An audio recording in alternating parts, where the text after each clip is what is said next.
Hello नमस्कार दोस्तों, कैसे हो दोस्तों। आशा करते हैं आप सब अच्छे होंगे। दोस्तों आज के इस वीडियो में हम बात करने वाले हैं क्लास 12th के हिंदी 100 मार्क्स के बारे में, जिसमें दोस्तों हम कुछ महत्वपूर्ण प्रश्न के बारे में डिस्कस करेंगे। तो आप लोग इस वीडियो को पूरा एंड तक देखिएगा। और ये वीडियो जो है 2024 में एग्ज़ाम देने वाले छात्र छात्राओं के लिए काफ़ी ज़्यादा इम्पोर्टेंट रहने वाला है। आर्ट्स, साइंस और कॉमर्स, क्या किसी भी कैटेगरी के स्टूडेंट हो, आपके लिए ये वीडियो काफ़ी ज़्यादा इंपॉर्टेंट रहने वाला है। तो चलिए आज के इस वीडियो को शुरू करते हैं। इस वीडियो में जो है 30 वस्तुनिष्ठ प्रश्न कवर किए हैं, जो आपके एग्जाम के लिए काफ़ी ज़्यादा इंपॉर्टेंट रहने वाला है। चलिए आज के इस वीडियो को शुरू करते हैं। यहाँ पर जो पहला प्रश्न है आपका कि बातचीत शीर्षक निबंध के लेखक है। तो बातचीत शीर्षक निबंध के जो लेखक कौन है, तो यहाँ पर जो इसका सही उत्तर क्या होगा, ऑप्शन नंबर डी हो जाएगा, बालकृष्ण भट्ट। यहाँ पर ऑप्शन नंबर जो है डी इसका करेक्ट आंसर हो जाएगा, बालकृष्ण भट्ट। बातचीत शीर्षक निबंध के जो लेखक कौन है, तो बालकृष्ण भट्ट है। तो यहाँ पर ऑप्शन नंबर जो है डी इसका करेक्ट आंसर हो जाएगा। चलिए अगला प्रश्न देखते हैं। यहाँ पर अगला प्रश्न है कि बातचीत साहित्य की कौन सी विधा है। बातचीत जो है साहित्य की कौन सी विधा है। ऑप्शन है उपन्यास, काव्य, निबंध और नाटक। तो यहाँ पर जिसका सही उत्तर क्या हो जाएगा, ऑप्शन नंबर सी हो जाएगा, निबंध। बातचीत साहित्य की कौन सी विधा है, तो ये निबंध है। तो यहाँ पर ऑप्शन नंबर सी इसका करेक्ट आंसर हो जाएगा। चलिए अगला प्रश्न देखते हैं। तो अगला प्रश्न में है कि उसने कहा था कहानी के लेखक है। उसने कहा था कहानी के लेखक कौन है। यहाँ ऑप्शन है चंद्र शर्मा गुलेरी, बालकृष्ण भट्ट, भगत सिंह और उदय प्रकाश।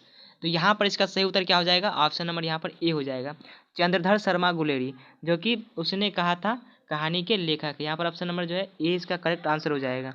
चलिए अगला प्रश्न देखते हैं। यहाँ पर अगला प्रश्न में क्या है कि उसने कहा था किस वर्ष की रचना है। उसने कहा था किस वर्ष की रचना है। यहाँ पर ऑप्शन नंबर ये है 1915, 1920, 1922 और 1925। तो उसने कहा था किस वर्ष की रचना है। तो यहाँ पर जिसका सही उत्तर होगा ऑप्शन नंबर ए हो जाएगा, 1915 की। यहाँ पर ऑप्शन नंबर ए इसका करेक्ट आंसर हो जाएगा। यहाँ पर 5 नंबर प्रश्न है, यहाँ धर नहीं है, चंद्रधर शर्मा गुलेरी का जन्म हुआ था। तो चंद्र शर्मा गुलेरी का जन्म कहाँ हुआ था। तो यहाँ पर जिसका सही उत्तर क्या हो जाएगा, 5 नंबर का डी हो जाएगा, जयपुर में। चंद्रधर शर्मा गुलेरी का जो जन्म हुआ था वो जयपुर में हुआ था। यहाँ पर ऑप्शन नंबर डी इसका करेक्ट आंसर हो जाएगा। चलिए अगला प्रश्न देखते हैं। तो अगला प्रश्न में है कि संपूर्ण क्रांति के रचनाकार है। संपूर्ण क्रांति के रचनाकार कौन है। यहाँ पर ऑप्शन है भगत सिंह, मोहन, राकेश, जयप्रकाश नारायण और आज्ञे। तो यहाँ पर इसका सही उत्तर क्या हो जाएगा, संपूर्ण क्रांति के रचनाकार कौन है। तो इसका जो सही उत्तर होगा ऑप्शन नंबर सी हो जाएगा, जयप्रकाश नारायण, जो कि संपूर्ण क्रांति के रचनाकार है। तो यहाँ पर ऑप्शन नंबर जो है सी इसका करेक्ट आंसर हो जाएगा। दोस्तों ये जितने सारे मैं प्रश्न बता रहा हूँ ये सारे काफ़ी ज़्यादा इंपॉर्टेंट है। तो आप लोग इसको अच्छी तरह से याद करके रखिएगा, ताकि आप लोगों के आने वाले एग्जाम में जो है क्वेश्चन हमेशा पूछे जाते हैं। चलिए अगला प्रश्न को देखते हैं। यहाँ पर अगला प्रश्न में है क्या है, अगला प्रश्न में कि लोकनायक किसे कहा गया है। लोकनायक किसे कहा गया है। ऑप्शन ए है जयप्रकाश नारायण, बी है रामनाथ गोयनका और यहाँ पर है सी में है फणीश्वर नाथ रेड्डी और डी में कर्पूरी ठाकुर। तो लोकनायक किससे कहा गया है। यहाँ पर ऑप्शन नंबर इसका जो है ए इस करेक्ट आंसर हो जाएगा, जयप्रकाश नारायण को लोकनायक जो है किसे कहा गया है, तो जयप्रकाश नारायण को। यहाँ पर ऑप्शन नंबर ए इसका करेक्ट आंसर होगा। चलिए अगला प्रश्न देखते हैं। 8 नंबर प्रश्न है कि संपूर्ण क्रांति का नारा किसने दिया था। संपूर्ण क्रांति का जो नारा दिया था वो किसने दिया था। यहाँ पर ऑप्शन नंबर बी इसका करेक्ट आंसर हो जाएगा, जयप्रकाश नारायण ने संपूर्ण क्रांति का नारा दिया था। चलिए अगला प्रश्न देखते हैं। 9 नंबर प्रश्न है कि गरीब की बेरोजगारी बढ़ती जाती है कहा गया है। गरीब की बेरोजगारी बढ़ती जाती है कहा गया है। यहाँ पर ऑप्शन है बातचीत में, शिक्षा में, संपूर्ण क्रांति में और प्रगति और समाज में। तो किस में कहा गया गरीब की बेरोजगारी बढ़ती जाती है। तो यहाँ पर जिसका सही उत्तर हो जाएगा ऑप्शन नंबर सी हो जाएगा, संपूर्ण क्रांति में जो है कहा गया है गरीब की बेरोजगारी बढ़ती जाती है। तो यहाँ पर ऑप्शन नंबर सी इसका करेक्ट आंसर हो जाएगा। चलिए अगला प्रश्न देखते हैं। यहाँ पर 10 नंबर प्रश्न है कि जयप्रकाश नारायण द्वारा रचित पाठ का नाम है। तो जयप्रकाश नारायण द्वारा रचित पाठ का नाम क्या है। तो यहाँ पर होगा हंसते हुए मेरा अकेलापन, यहाँ पर प्रगति और समाज, बातचीत और संपूर्ण क्रांति। तो यहाँ पर ऑप्शन नंबर डी इसका करेक्ट आंसर हो जाएगा, संपूर्ण क्रांति, जिसमें जयप्रकाश नारायण द्वारा रचित पाठ का नाम है। चलिए अगला प्रश्न है 11 नंबर प्रश्न है कि भ्रष्टाचार की जड़ क्या है। भ्रष्टाचार की जो है जड़ क्या है। यहाँ पर ऑप्शन है दलविहीन सरकार, सरकार की गलत नीतियाँ और सी में है लोक कल्याणकारी कार्यक्रम और डी में है इनमें से कोई नहीं। तो दोस्तों यहाँ पर जिसका सही उत्तर होगा भ्रष्टाचार की जड़ क्या है। तो यहाँ पर ऑप्शन नंबर बी हो जाएगा, सरकार की गलत नीतियाँ, जो कि भ्रष्टाचार की जड़ है। चलिए यहाँ पर अगला प्रश्न देखते हैं कि अर्धनारीश्वर की विधा है, अर्धनारीश्वर की जो विधा है, यहाँ पर ऑप्शन है कविता, नाटक, निबंध और उपन्यास। तो अर्धनारीश्वर की जो विधा क्या है, तो यहाँ पर ऑप्शन नंबर सी इसका करेक्ट आंसर हो जाएगा, निबंध। अर्धनारीश्वर क्या है, तो एक निबंध है। तो यहाँ पर जो 13 नंबर प्रश्न है कि अर्धनारीश्वर किसका कल्पित रूप है। अर्धनारीश्वर जो है वो किसका कल्पित रूप है, यहाँ पर ऑप्शन है शिव और पार्वती, और बी में है विष्णु और लक्ष्मी, और सी में है इंद्र, साक्षी, और डी में है कोई नहीं। तो यहाँ पर जो इसका सही उत्तर क्या हो जाएगा, ऑप्शन नंबर ए हो जाएगा, शिव और पार्वती का जो है अर्धनारीश्वर किसका कल्पित रूप है, तो शिव और पार्वती का। यहाँ पर ऑप्शन नंबर ए इसका करेक्ट आंसर हो जाएगा। चलिए अगला प्रश्न देखते हैं। यहाँ पर 14 नंबर प्रश्न में है कि अर्धनारीश्वर शीर्षक निबंध के लेखक कौन है। अर्धनारीश्वर शीर्षक निबंध के लेखक कौन है, यहाँ पर ऑप्शन है चंद्र शर्मा गुलेरी, बालकृष्ण भट्ट, जयप्रकाश नारायण और रामधारी सिंह दिनकर। तो 14 नंबर प्रश्न का जो यहाँ पर उत्तर हो जाएगा, ऑप्शन नंबर डी हो जाएगा, रामधारी सिंह दिनकर का। अर्धनारीश्वर जो है शीर्षक निबंध के लेखक कौन है, तो रामधारी सिंह दिनकर। चलिए अगला प्रश्न देखते हैं। यहाँ पर अगला प्रश्न यहाँ पर है कि रामधारी सिंह दिनकर की रचना है। रामधारी सिंह दिनकर की रचना है, तो क्या है, यहाँ पर ऑप्शन नंबर हो जाएगा ए हो जाएगा, अर्धनारीश्वर। अर्धनारीश्वर किसकी है, तो रामधारी सिंह दिनकर की रचना है। चलिए अगला प्रश्न देखते हैं। तो यहाँ पर अगला प्रश्न है कि रामधारी सिंह दिनकर का जन्म किस दिन हुआ। रामधारी सिंह दिनकर का जो है जन्म किस दिन हुआ था, तो यहाँ पर ऑप्शन 7 दिए हुए हैं।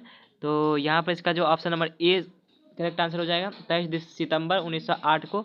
कहाँ पर हुआ था, बेगूसराय जिले के सिमरिया गांव में हुआ था, जो कि बिहार में पड़ता है। तो यहाँ पर 23 सितंबर 1908 को रामधारी सिंह दिनकर का जन्म हुआ था। और कहाँ हुआ था, तो बेगूसराय जिले के सिमरिया गांव में, जो कि बिहार में है। चलिए अगला प्रश्न देखते हैं। यहाँ पर अगला प्रश्न यहाँ पर 17 नंबर प्रश्न है कि एक लेख और एक पत्र के लेखक है। एक लेख और एक पत्र के लेखक कौन है, यहाँ पर ऑप्शन है भगत सिंह, नामवर सिंह, रामधारी सिंह दिनकर और मोहन राकेश। तो यहाँ पर जो इसका सही उत्तर हो जाएगा 17 नंबर का ए हो जाएगा, भगत सिंह। एक लेख और एक पत्र के लेखक कौन है, तो भगत सिंह है। तो यहाँ पर ऑप्शन नंबर ए इसका करेक्ट आंसर हो जाएगा। अगला नंबर प्रश्न है कि जीवन को समाप्त कर देना तो कायरता है, कथन है। तो जीवन को समाप्त कर देना तो कायरता है, कथन किसका है, तो यहाँ पर इसका सही उत्तर होगा ऑप्शन नंबर ए हो जाएगा, भगत सिंह का। ये कथन किसका है, तो भगत सिंह का है। तो यहाँ पर ऑप्शन नंबर ए इसका करेक्ट आंसर हो जाएगा। चलिए अगला प्रश्न देखते हैं। अगला प्रश्न में यहाँ पर है कि अगला प्रश्न है कि भगत सिंह का जन्म किस दिन हुआ। भगत सिंह का जो जन्म हुआ था वो किस दिन हुआ था, तो यहाँ पर जिसका सही उत्तर क्या हो जाएगा, ऑप्शन नंबर ए हो जाएगा। क्या होगा, 28 सितंबर 1907 को हुआ था। तो यहाँ पर ऑप्शन नंबर ए इसका करेक्ट आंसर हो जाएगा 19 नंबर प्रश्न का। चलिए अगला प्रश्न देखते हैं। अगला प्रश्न में यहाँ पर है कि गांधी जी चंपारण में कब आए। गांधी जी जो चंपारण में आए थे वो कब आए थे, तो यहाँ पर इसका करेक्ट आंसर क्या होगा, ऑप्शन नंबर डी हो जाएगा, 1917 को, अप्रैल 1917 में आए थे। तो यहाँ पर ऑप्शन नंबर डी इसका करेक्ट आंसर होगा। यहाँ पर 21 नंबर प्रश्न है कि तिनकठिया प्रथा का संबंध है। ऑप्शन ए है ईख से, तंबाकू से, मसाला से और नील से। तो यहाँ पर जिसका सही उत्तर हो जाएगा ऑप्शन नंबर डी हो जाएगा, नील से। तिनकठिया प्रथा का जो संबंध है किससे है, तो नील से। तो यहाँ पर ऑप्शन नंबर डी इसका करेक्ट आंसर होगा। 22 नंबर प्रश्न में है कि ओ सदा नीरा शीर्षक निबंध के लेखक है। ओ सदा नीरा शीर्षक निबंध के लेखक है कौन है, यहाँ पर ऑप्शन नामवर सिंह, जगदीश चंद्र माथुर, उदय प्रकाश और मलयज। तो ओ सदा नीरा शीर्षक निबंध के लेखक कौन है, तो यहाँ पर जिसका सही उत्तर हो जाएगा 22 नंबर प्रश्न का सही उत्तर हो जाएगा ऑप्शन नंबर बी हो जाएगा, जगदीश चंद्र माथुर। कौन है, जगदीश चंद्र माथुर। तो यहाँ पर ऑप्शन नंबर 20 का करेक्ट आंसर होगा। चलिए अगला प्रश्न देखते हैं। अगला प्रश्न में है कि सिपाही की माँ का क्या नाम है। सिपाही की माँ का क्या नाम है, तो यहाँ पर ऑप्शन है मुन्नी, बिस्नी, चंपा और इनमें से कोई नहीं। तो यहाँ पर जिसका सही उत्तर हो जाएगा ऑप्शन नंबर बी हो जाएगा, बिस्नी। सिपाही की माँ का क्या नाम है, तो बिस्नी। यहाँ पर ऑप्शन नंबर बी इसका करेक्ट आंसर होगा। चलिए यहाँ पर 24 नंबर प्रश्न देखते हैं। 24 नंबर प्रश्न में कि सिपाही के माँ की रचना है। सिपाही के माँ की रचना क्या है, यहाँ पर ऑप्शन है एकांकी, उपन्यास, नाटक और कहानी। तो सिपाही की माँ की रचना क्या है, यहाँ पर जो ऑप्शन नंबर इसका ए सही उत्तर होगा, एकांकी। सिपाही की माँ क्या है, तो एक एकांकी। यहाँ पर ऑप्शन नंबर ए इसका करेक्ट आंसर हो जाएगा। चलिए अगला प्रश्न देखते हैं। अगला प्रश्न में 25 नंबर है कि मोहन राकेश की एकांकी शीर्षक है। मोहन राकेश की एकांकी का शीर्षक है, यहाँ पर ऑप्शन है रोज, सिपाही की माँ, जूठन और शिक्षा। तो यहाँ पर जो इसका करेक्ट आंसर हो जाएगा ऑप्शन नंबर बी हो जाएगा, मोहन राकेश की एकांकी का शीर्षक है तो सिपाही की माँ। यहाँ पर ऑप्शन नंबर जो है बी इसका करेक्ट आंसर हो जाएगा। चलिए अगला प्रश्न देखते हैं। अगला प्रश्न में है कि प्रगति और समाज के लेखक है। प्रगति और समाज के लेखक कौन है, यहाँ पर ऑप्शन है बालकृष्ण भट्ट, जयप्रकाश नारायण, नामवर सिंह और उदय प्रकाश। तो प्रगति और समाज के लेखक कौन है? तो यहाँ पर जिसका सही उत्तर हो जाएगा ऑप्शन नंबर सी हो जाएगा, नामवर सिंह। यहाँ पर ऑप्शन नंबर सी इसका करेक्ट आंसर होगा। चलिए अगला प्रश्न देखते हैं। यहाँ पर 27 नंबर प्रश्न में है कि ओम प्रकाश वाल्मीकि की रचना है। ओम प्रकाश वाल्मीकि की रचना क्या है? यहाँ पर ऑप्शन है प्रगति और समाज, जूठन, सिपाही की माँ और बातचीत। तो यहाँ पर जो इसका सही उत्तर बी हो जाएगा, जूठन।